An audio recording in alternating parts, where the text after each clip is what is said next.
দেখো বন্ধুরা, সেজে গুজে কোথায় যাচ্ছি বলো তো তোমরা? গেস করো কোথায় যাচ্ছি, বলো দেখি বলতে পারো কি না। সাজুগুজু করে কোথায় যাচ্ছি।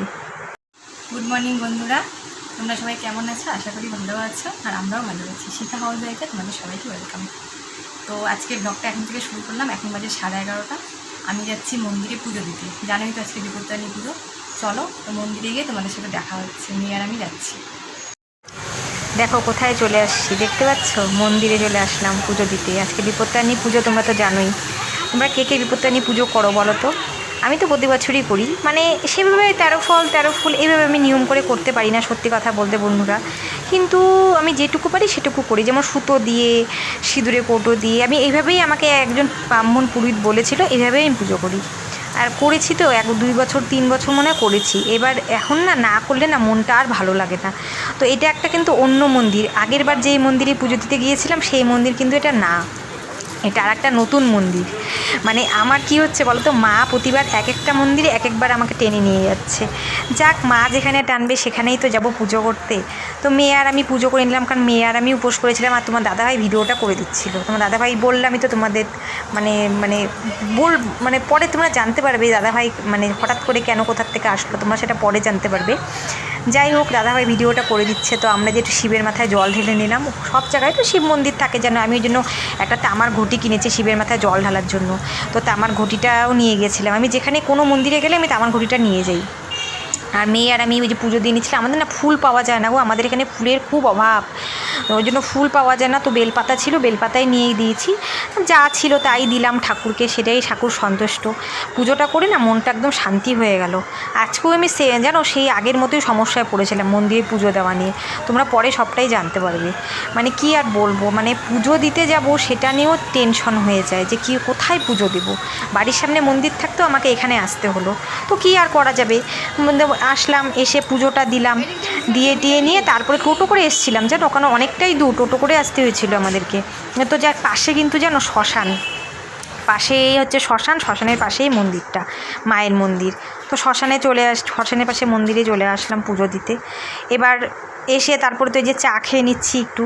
হ্যাঁ, মানে কি আর খাবো, তখন বাজে 1টা। তখন তো সকালের ভাত বা অন্য কিছু ভারী জিনিস খাওয়া যাবে না, তো দুপুরে তো খেতেই পারবো না। তো তোমাদের দাদাভাই টোস্ট নিয়ে এসেছিলো, আর ডাঙ্কেল বোন থাকে না, তোমরা কারা কারা খেতে ভালোবাসো? আমার তো দারুণ লাগে। আজকে খেয়েছি, যা হবে হবে, খেয়ে তো নিয়েছি, আবার কি, খাওয়া হয়ে গেছে। খেয়ে নিয়ে তো সুতোগুলো বেঁধে নিচ্ছি। মানে ভাবলাম কি রান্না করতে তো দেরি আছে, রান্না আছে সেরকম কিছু করব না। তো সুতো দেখো তো এত শক্ত সুতোটা, হাত দিয়ে আর ছিঁড়তে পারলাম না। তোমার দাদাভাইকে বললাম একটু কেচিটা দাও, তো কেচি দিয়ে কেটে নিই। তারপরে কেচি দিয়ে কেটে তারপরে জানোই তো যে বিপত্তারিণী সুতো 13টা গিট দিয়ে করতে হয়, মানে লম্বা করে 13টা, আবার গিট 13টা। তো সেগুলোই বানিয়ে নিচ্ছিলাম। আমি গোটা সুতো রিলই দেই প্রতিবার, তারপরে আমি ওগুলোকে বাড়িতে এসে বানিয়ে নিই। তো ভাবলাম যে রান্না করার আগে এগুলো বানিয়ে রেখে দিই, তাহলে নিশ্চিন্ত। আর সুতো বানাতেও তো প্রচুর সময় লাগে। তা আজকে সেরকম কিছু রান্না করিনি। আজকে একদম সিম্পল ডাল আর ভাজা, কারণ আজকে না শরীর আর পারছিল না। দেখো না চোখ মুখগুলো কেমন বসে গেছে, মানে সকাল থেকে খাইনি তো, মানে শরীরটা চলছিল না, ভালো লাগছিল না, কাজ করতেও ইচ্ছে করছিল না। বন্ধুরা, আমি মন্দির থেকে এসে দেখলেই তো তোমরা যে একটু খাওয়া দাওয়া করলাম। খাওয়া দাওয়া বলতে ওই চা, আর কি খাবো, তখন বাজে 1টা, তখন আর কি খাবো অত বেলায় বলো তো? ওই চা, ওগুলো তো দেখলে কী খেলাম। তারপরে রান্না আজকে তো নিরামিষ, জানোই মঙ্গলবার সে রান্না সেরকম কিছু করিনি, তোমাদেরকে জন্য দেখায়ও নি। ডাল আর ভাজা করেছি, আর কিচ্ছু করিনি। আজকে ভালো লাগছে না শরীরটা, যেখানে চোখ মুখগুলো বসা বসা লাগছে না। সকাল থেকে ওই চা খেয়ে আছি, কিচ্ছু খাইনি। উপাস করে গিয়েছি। উপাস বলতে আমি চা খেয়ে যাই, আমি চাটা খাই, কারণ আমি না এখন একদম খালি পেটে পারি না। আর দেখো মায়ের পূজাটা মেন হচ্ছে ভক্তিটাই মেন, আর শুদ্ধ বস্ত্রটাই মেন। তো চা খেলে কিছু হয় না। পুরোহিতরাও বলে লাল চা খেতে, লাল চাতে কিছু হয় না। আমি লাল চা খেয়েছি। এবার তাও পেটটা তো খালি, সকালে তো অন্যদিন ভাত খাই বা অন্য কিছু খাই, আজকে তো সেরকম কিছু খাইনি। তো যাই হোক, পূজা দিতে গেলাম মন্দিরে, তোমরা তো দেখতেই পেলে। এবার এখানে এসে মানে সকালের খাওয়া বলতে ওই 1টার সময়, যাই হোক সকালের খাওয়াটা খেলাম। তারপরে রান্না করে এলাম, একটু কথা বলে নিয়ে তোমাদের সাথে ভিডিওটা শেষ করে দেবো, কারণ না আমার শরীরটা একদম ভালো লাগছে না। খাওয়া দাওয়া করিনি এখনও। তোমার দাদাভাই স্নান করতে গেছে, আসুক, তারপরে খাওয়া দাওয়া করবো, তারপরে একটু বিশ্রাম করবো। আজকেও একটা পুজো দিতে গিয়ে কী ঘটনা ঘটেছে জানো? আমার পুজো দিতে গেলে পরে কোনো না কোনো ঘটনা ঘটে। তোমার দাদাভাই তো আজকে ছুটি নেই, কাজে গেছে। আমি বলছিলাম ছুটি নিতে, তো বলে ছুটি নেওয়া যাবে না। হ্যাঁ, তো প্রাইভেট কাজ জানোই তো, সবসময় তো ছুটি নেওয়া যায় না। তো যাই হোক, ছুটি নেবে না তো কি আছে কাজে।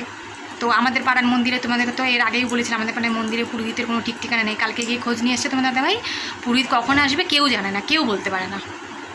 আসে, পুজো দেয়, চলে যায়। মানে আজকে যে বিপত্তা নিয়ে পুজো মন্দিরে যে থাকবে, পুজোর জন্য সবাই যে যাবে, পুজো করবে, সেটার কোনো সময় উনি দেয় না। উনি আজকেও সেম জিনিস হয়েছে।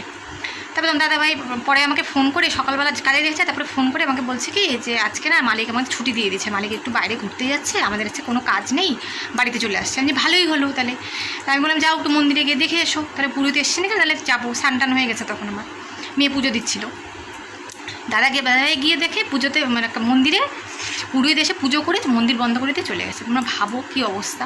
তারপরে আগের বার যেখানে গিয়েছিলাম, ওই যে ভদ্রাকালী মন্দির তোমাদের বলেছিলাম না, ওখানে গেলাম, ওখানে দেখি পুরোহিতই আসেনি। ওখানে পাশে একজন কাকু বসেছিল, ওনাকে জিজ্ঞাসা করলাম, উনি বললো যে পুরোহিত এখন আসবে না, 1টা বেজে যাবে। তখন বাজে 12টা। বলো 1 ঘন্টা বসে থাকা কি সম্ভব, তোমরাই বলো। তারপরে কী করবো, তারপরে ওখান থেকে গেলাম মাসকালীবাড়ি মন্দিরে। ওখান থেকে মাসকালীবাড়ি মন্দির একদম, ভদ্রাকালীবাড়ির থেকে মাসকালীবাড়ি মন্দির একদমই কাছে। তোমরা যে মন্দিরের ঠাকুরটাকে দেখতে পেলে, আজকে মন্দিরটা যে দেখলে, এখানে পুজো দিলাম, সেটা হচ্ছে মাসকালীবাড়ি মন্দির। ওখানে গিয়ে তারপরে পুজো দিয়ে আসলাম। তোমরা ভাবো, দাদাভাই যদি আজকে বাড়িতে না থাকতো তাহলে কী হতো তোমরা বলো। মানে এত দূর হেঁটে যাওয়া একেতে সম্ভব না। আর তার মধ্যে টোটো আমাদের এখান থেকে পাওয়া যায় না। আর দাদা গাড়িটা নিয়ে যায়নি কেন, কারণ রাস্তাঘাটের অবস্থা খুব খারাপ, জল কাদা গর্ত। এবার যদি বাই চান্স গাড়িটারি নিয়ে ওখানে কোনো অ্যাক্সিডেন্ট ঘটে যায়, পুজো দিতে যাচ্ছি, দাদাভাই টোটো দেখে দিল, টোটো করে গেলাম। মানে কি বলবো, পুজো দিয়ে তারপরে আসলাম। মানে ভাবো তোমরা কি অবস্থা। মানে পুজো যদি আজকে দাদাভাই যদি না আসতো, আজকে আমাদের বিশাল হ্যাপা হয়ে যেত। ওখানে ভদ্রাকালী মন্দির গিয়েও আমরা পুজো দিতে পারতাম না। মানে কী যে শুরু হয়েছে না, তোমাদেরকে আর কী বলবো। যাই হোক, তো পুজো টুজো দিয়ে আসলাম, ভালো মতো পুজো দিয়ে আসছি। তো মা বিপত্তানি সবাইকে ভালো রাখুক, সুস্থ রাখুক। তো আমি একটু খাওয়া দাওয়া করবো, করে একটু রেস্ট করবো বন্ধুরা। তো আজকের ভিডিওটা এখানেই শেষ করছি। সবাই ভালো থেকো, সুস্থ থেকো।